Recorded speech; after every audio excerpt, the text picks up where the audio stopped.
What is up, my friends? It is Hippo, and I just saw Captain America Brave New World, and it was an interesting movie, to say the least. I have a lot of thoughts about this film, and most of them are going to be pretty spoilery, so you've been warned. Overall, I just want to say off the bat that I think this movie was on the weaker side, but it's not horrible or unwatchable. There is some fun to be had here. And I want to say before I shit talk this film, I think even with the critical panning that it's getting, a lot of people are actually really going to enjoy this movie. And I get it. I do. I understand why people are going to like this film. I also want to quickly not align myself with the fucking morons who are going to be talking about this movie. If you're here to listen to someone cry about woke, go away. I'm not going to do that. But I still think it's valuable to kind of peel back the layers of this movie and see what they're doing with the character of Captain America that I actually think fundamentally misunderstands the character. As far as enjoyment, the movie did have some set pieces that worked really well for me, but it also had some action scenes that just were horrible. A lot of the film's editing was poor, with quick, jarring cuts and shoddy camera work that struggled to keep up with the quick, fast-paced action that this movie wanted to have. To be honest, it took me out of it many times in the theater. The opening action scene of this movie is egregiously bad, and it set a pretty bad precedent for what was to come.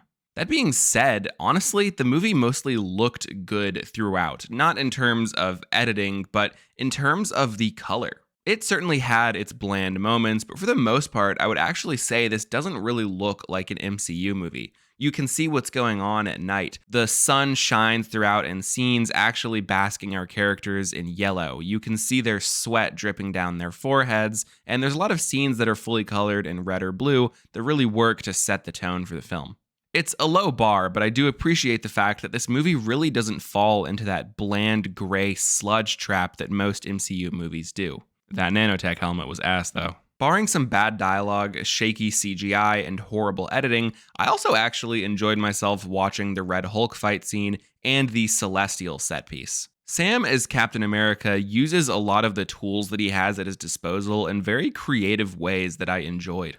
And as for Sam as Cap, I actually think that he worked better in a sense than I expected he would. Anthony Mackie brings a certain gravitas to the role that I just wasn't seeing in the trailers. This being said, there were many moments in this movie where his portrayal of the character seems off base, though I don't think that has anything to do with him.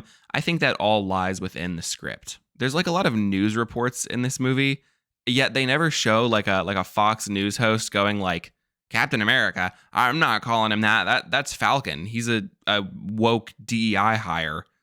And that, that feels like a missed opportunity. That would have been a pretty cool satire, I think.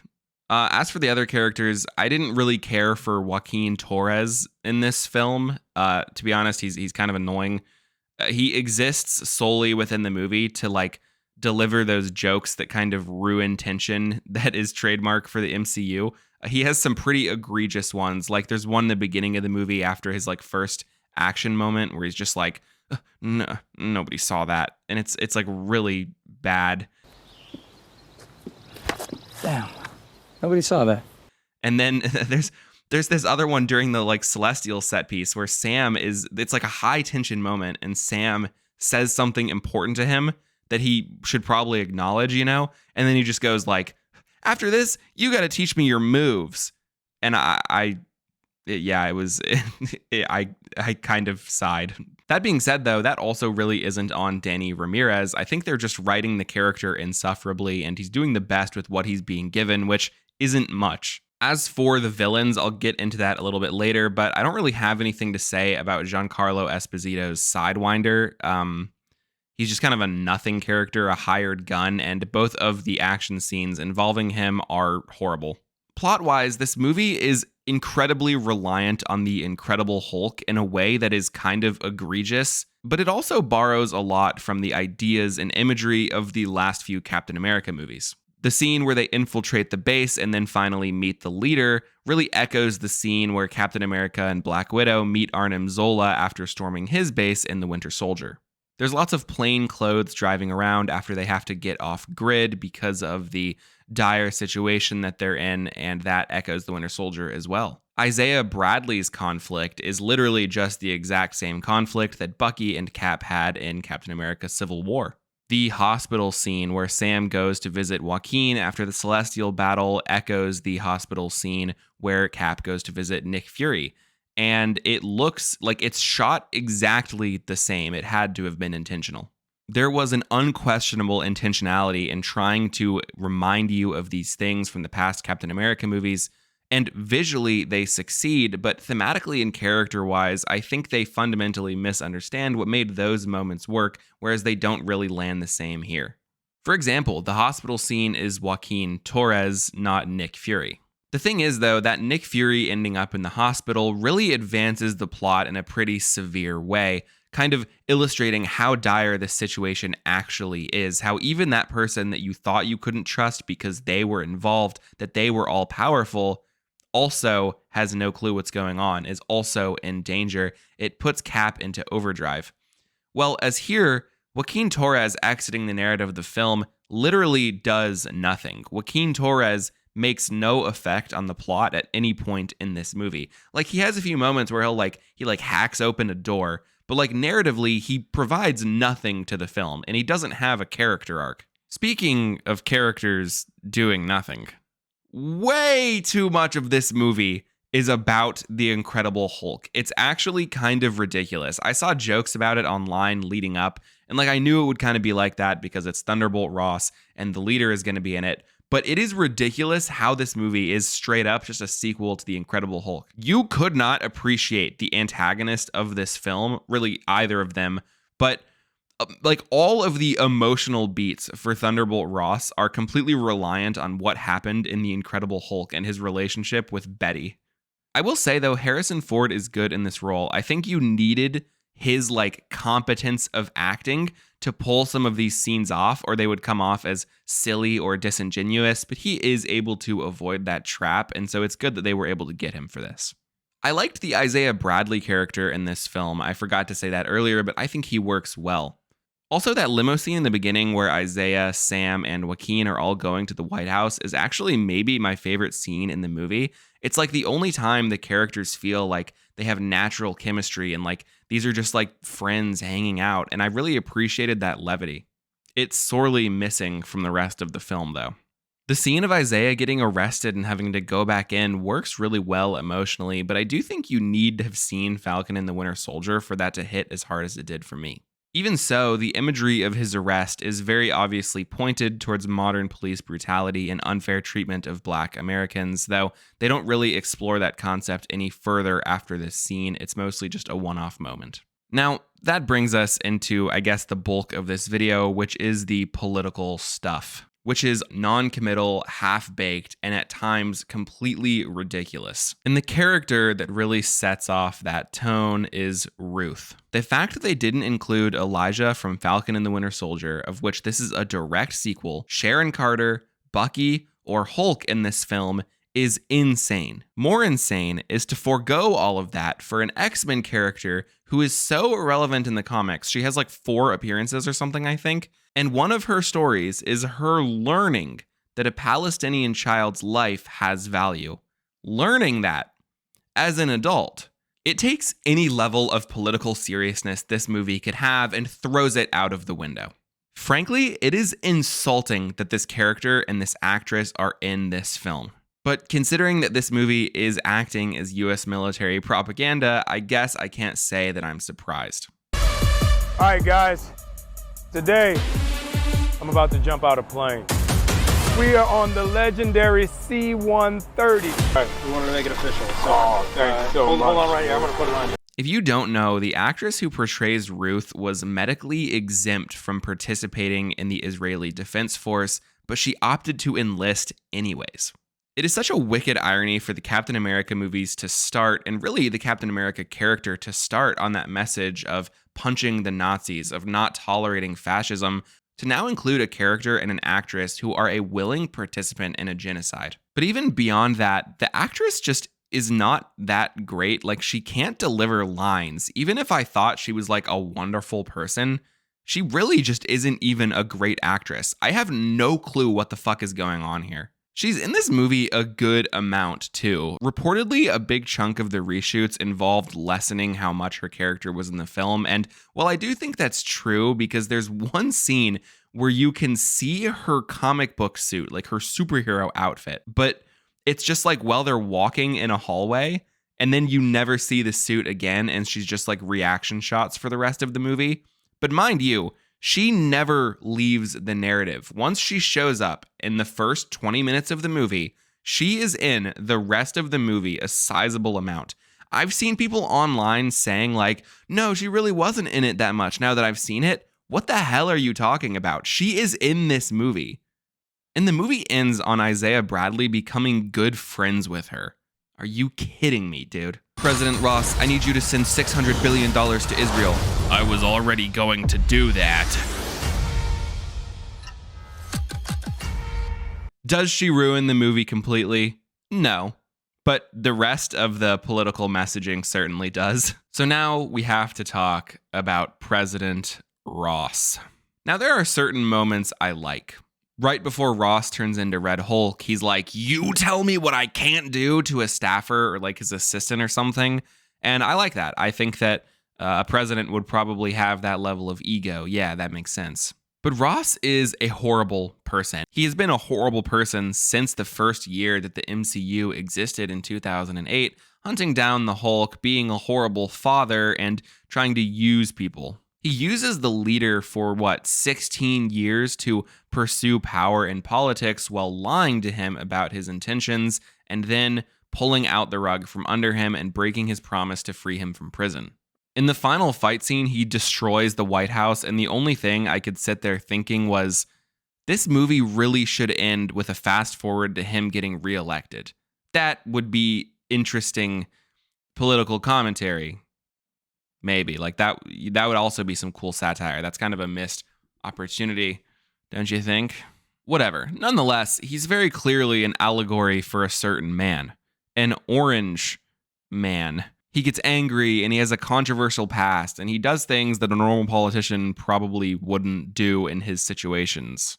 But that echoes hollow when the end of the movie pats him on the back. Sam comes to visit him at the raft and thanks him for being a good person and then throws him a political bone to protect his legacy.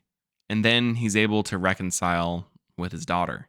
The horrible US president who fucks up over and over and lies to his international partners and takes advantage of people and lies to them and keeps them prisoners is rewarded in the end by getting to reconnect with his daughter and getting done what he was trying to get done in the most evil ways possible. They were too cowardly to have Captain America say to him, you fucked up and you deserve to be in prison, which I think is what Steve would have said in this situation. If Sam was Captain America in the Winter Soldier movie, he would walk up to Robert Redford's character and be like, I know that deep down you can do better. In the elevator fight scene, he'd be like, guys, come on. Why are you working for Hydra? You have got to do better. You've got to do better, Senator. That's really the heart of the failure of this movie for me, is that it is delusional politically, playing the centrist game as hard as they possibly can. That gets us into the leader, I guess. I don't know. He leads people or something. He has some funny moments. There's this part where he kills a soldier that Sam trusts, and he walks up with a dial, a knob. It's playing this sound that's hurting the soldier's ears. And he gets down and he's screaming and covering his ears.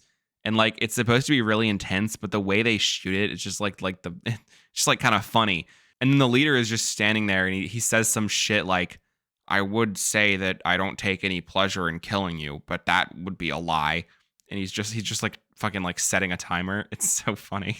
Also, at the end, he turns himself into the police to finish his plan, but then instantly starts blaring his voice through speakers on the White House lawn at a press conference. And it's what does getting arrested have to do with that? I understand that he also gave a confession to the police, but why did you need to do that if you could just talk through speakers on the White House lawn when there's 30 reporters sitting there? Did you need a police car's radio to do that? Like, I cannot fathom what he was doing. His motivation for the movie is like, President Ross used me for 16 years because I can like predict the future. He told me he was going to get me out of prison and he didn't. And so now I'm going to ruin his legacy. Also, small note, I actually liked the detail, like the line where President Ross says, like, they said lose the mustache or lose the election. And then when you kind of learn the information that like Leader has been giving him like actual like probabilities and predictions, if the Leader was like, hey, if you don't shave the mustache, you're going to lose the election. Like that's cool, actually, that he was able to know that. That's a cool small detail. But that's about where the positives end in regards for that relationship. Editing Hippo here, but I just realized too, if he can tell the future, if that's like his superpower, like he can see the probability, like the percent chance that something will happen, do you think that he knew that Ross was not going to let him out of prison? Or like, is he sitting there like, there's a 3% chance that Ross will not let me out of prison. And then when he doesn't let him out of prison, he's like, oh, fuck. Like, I don't know. Maybe. So the Leader wants to ruin President Ross's legacy. Okay, that's an interesting setup. I mean, a political legacy is an interesting topic to explore, like Richard Nixon with Watergate, like Ronald Reagan with everything. Even like Michelle Obama has a legacy in my generation as the lady who fucked with our school lunch. And yeah, I think that that's like an interesting topic to explore, especially in the modern political landscape. But they don't really do anything with it. They don't really say anything with it. In the film, they call President Ross Hulk Hunter on the news. And like I said, we keep seeing news reports throughout the movie. And a large majority of those are about him, not about Captain America, about his legacy and his past as the general and what he was doing previously in the MCU and like how the public views him. They really were setting up for this big message about the legacy of a president, but then they just send him to prison and tell him everything's going to be okay and his legacy is restored. And that is really what this movie is. A failure to say or do anything. This is a movie that, for me, fails to cement Sam as Captain America so far. And what sucks is I just don't think that's Anthony Mackie's fault. I don't think that it's him as an actor. It's the writing of this movie who is taking this character and turning him into a government bootlicker.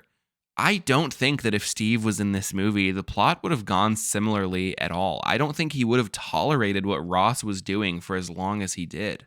There's also this dumbass line in Bucky's cameo where he says, Steve gave them something to hope for, but you give them something to aspire to. And it's like, what? Wasn't the whole point of Captain America in the last 3 movies that he gives you something to aspire to? Just besmirching your dead best friend's name. Okay. The way that they push the idea of Sam as Captain America is by saying, you're not Steve Rogers, because you do insert what Steve Rogers would do. But then he just goes and kind of says something lame and centrist. Overall, this movie is like marginally better than Craven, I think. Probably. I know some people are really itching to comment, if they haven't already. Why are you injecting so much politics into it? You fucking libtard. And you know what?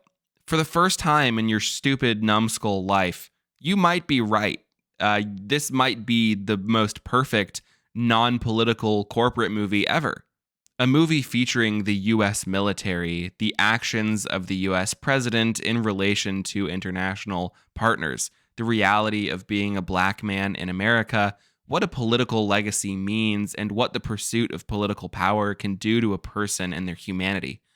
All of that featured in a movie with nothing to say. This is a movie that encourages us to stand strong on the line of centrism in a time where America gets even closer to the jaws of fascism. Back in the day, we punched Nazis. But this Captain America would tell him that he just has to do better and then keep working with him. And for that, this movie fails as a Captain America movie. Yo, thank you for watching. If you enjoyed that, check out this video that I have on screen. It helps me out if you go and check out another one of my videos. But other than that, make sure to like and subscribe. Have a wonderful day or night. Hippo out.